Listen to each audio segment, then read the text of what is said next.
Bonjour et bienvenue sur Média 1 TV. C'est l'un des secteurs les plus touchés par le Covid-19. Le coronavirus a brisé les ailes au transport aérien et ce partout dans le monde. Le ciel africain devrait connaître une chute de 66% de son trafic en 2020. C'est l'IATA, l'Association internationale du transport aérien, qui anticipe ce plongeon historique. Conséquence, une baisse de 37 milliards de dollars de la contribution du secteur aérien dans le PIB africain. Le temps est donc morose dans les aéroports, mais aussi auprès des compagnies aériennes. Dans ce contexte, comment sauver pour ensuite faire redécoller ce secteur stratégique à l'émergence économique du continent? Pour en avoir les pistes de solutions, l'expert aérien Mansour Diop est avec nous depuis Dakar. Bonjour, Monsieur Diop. Bonjour, Omar. Alors, ça va très bien. Merci d'être avec nous en direct sur Média 1 TV. Alors, avant de revenir ou de parler des pistes de décollage ou de redécollage, parlons de l'impact du Covid. On a parlé tout à l'heure du plongeon de 66% qui est attendu pour l'année 2020 selon l'IATA. En tant qu'expert aérien, quelles autres conséquences avez-vous vues? Bon, il faut dire que cette pandémie a eu un impact catastrophique sur toutes les activités de la planète, pas que l'aérien, bien entendu, mais il se trouve que le vecteur du transport aérien est extrêmement important puisque c'est celui qui lie les différentes activités industrielles, commerciales et autres à travers la planète. Vous l'avez dit tout à l'heure, près de 66% en moins par rapport à la même période de l'année 2019, c'est qu'on a rien vu venir. Bien sûr, au début, disons au mois de février, au mois de mars, les gens se disaient, bon, c'est une petite grippe passagère, mais nous avons l'impression que cette pandémie s'installe plutôt dans la durée.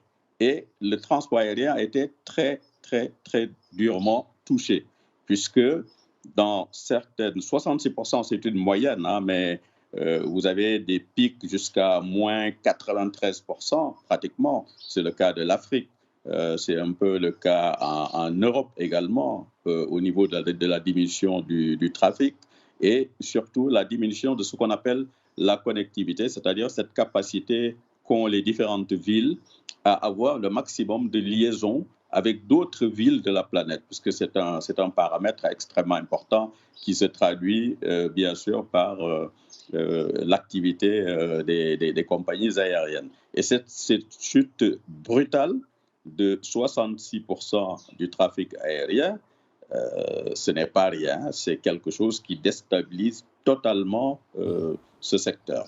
Ouais. Un secteur déstabilisé, mais il y en a quand même qui parviennent peut-être plus ou moins à résister à cette vent de crise. Quelle compagnie aujourd'hui sur le plan continental arrive à s'en sortir malgré tout? Alors, les compagnies pour lesquelles on peut parler d'un certain succès, d'une certaine résilience, ont simplement suivi ce qui se passe à travers le monde. C'est-à-dire quand les gens ne peuvent plus voyager pour les raisons que l'on connaît, il y a un besoin vital de faire bouger les marchandises, donc que ce soit les équipements habituels, mais également tout ce qui est sanitaire. Donc, cela fait appel au cargo. Et les compagnies à travers le monde qui ont pu s'en sortir sont celles qui ont eu la capacité de produire, de transporter du fret d'un point du continent à l'autre.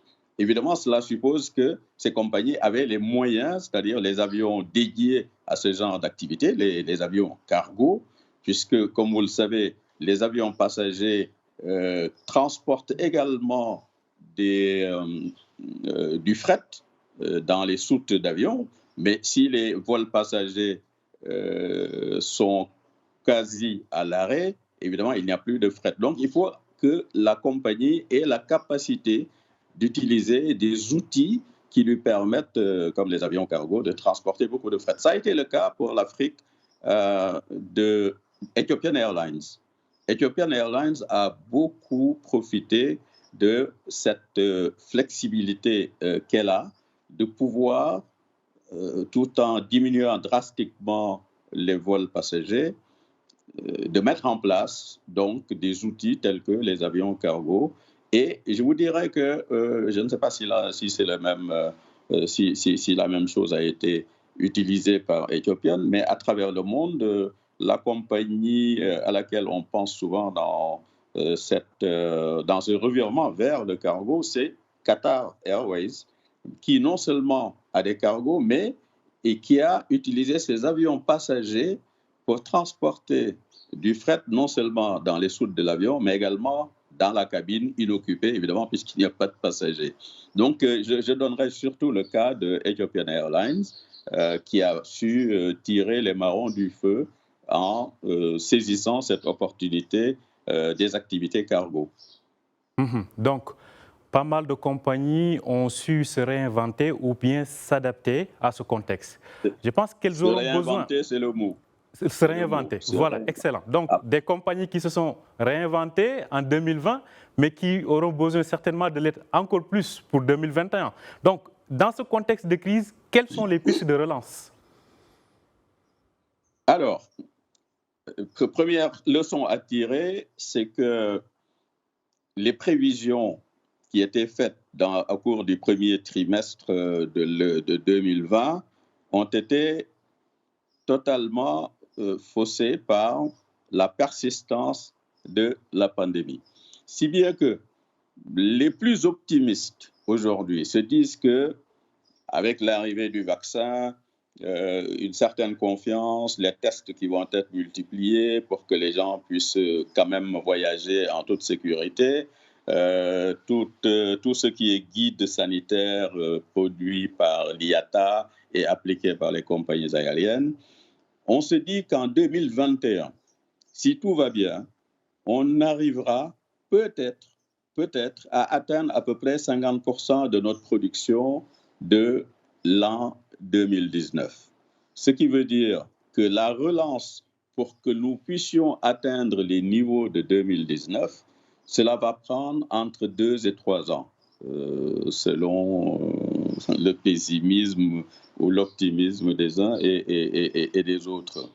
Alors, donc ça, c'est au niveau des chiffres. Quelles sont les prévisions d'atteinte de cet objectif de retrouver au moins le niveau de 2019, 2 à 3 ans à peu près.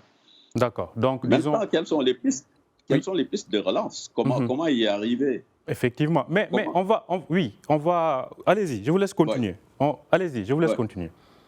Non, je veux dire, comment y arriver? C'est qu'il faut savoir que tout au long de l'année 2020, il y a quand même, par exemple, venant de l'IATA, des directives pour que les compagnies aériennes reviennent à la confiance au niveau des clients. Donc, il y a des guides écrits, des guides qui ont été réalisés, des procédures par type de métier, que ce soit les pilotes, le personnel de cabine, les gens qui travaillent dans les aéroports. Tout cela est normalisé pour que toutes les compagnies puissent appliquer la même chose. Et cela a pour effet simplement de ramener la confiance, parce que n'oublions pas que le succès du transport aérien, c'est d'avoir des clients qui sont en confiance, qui acceptent de payer. Donc, il est extrêmement important que toutes ces procédures soient respectées. Et c'est ce que font les compagnies aériennes actuellement, en tout cas celles qui ont la capacité de redécoller. Et ce sont les pistes pour l'avenir et la coopération également entre les différents États qui ont des réglementations qui sont un peu décousues, qui ne sont pas dans le même moule. Et ça pose beaucoup de problèmes au transport aérien. Par exemple, vous avez des États qui vous disent, si vous arrivez, vous êtes en quarantaine pendant 14 jours. D'autres États disent, bon, une semaine, ça suffit, etc. Donc, l'harmonisation de ces différentes procédures permettra certainement d'atteindre des résultats plus intéressants.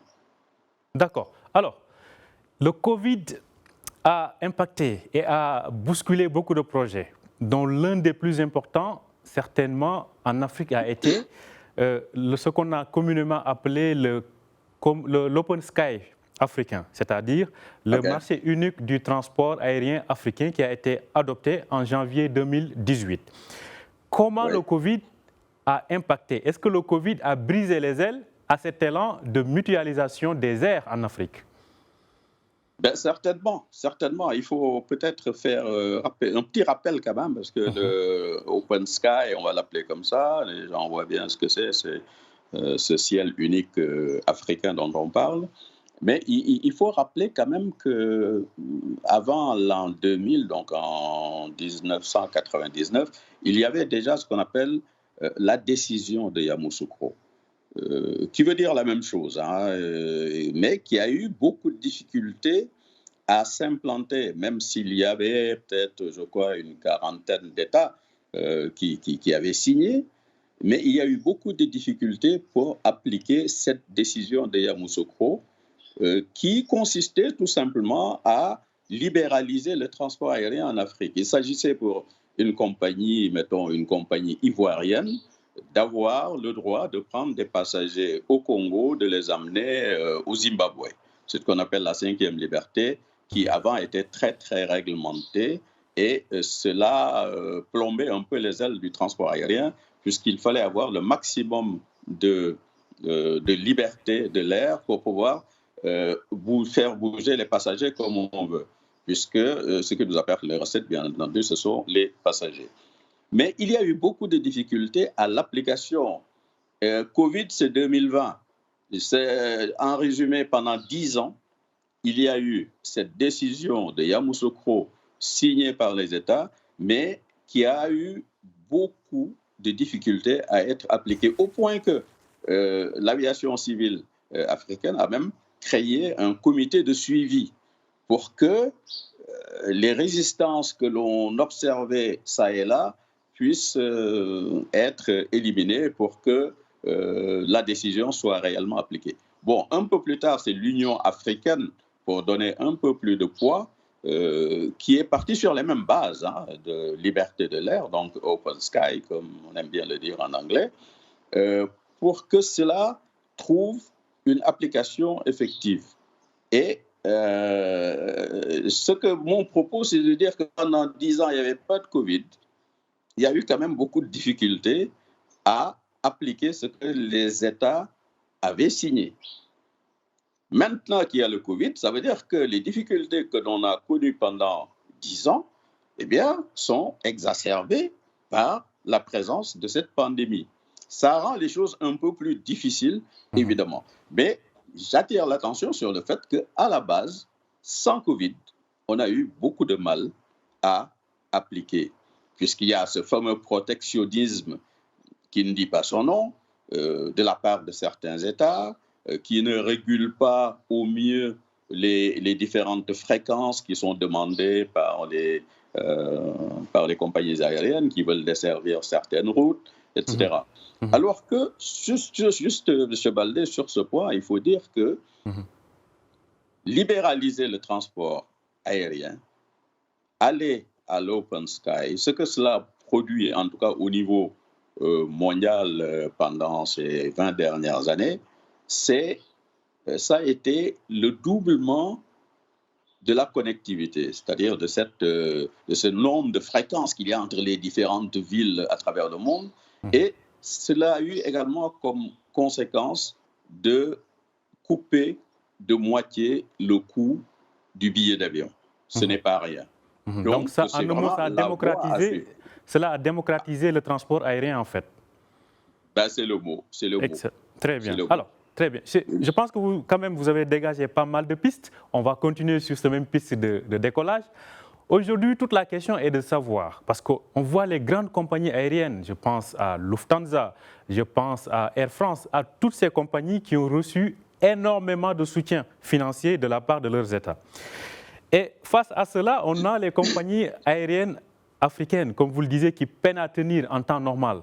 Maintenant, selon vous, vers quelle reconfiguration se dirigera-t-on après ce Covid? Quelle reconfiguration, quel schéma s'impose après le Covid-19? Alors, je pense que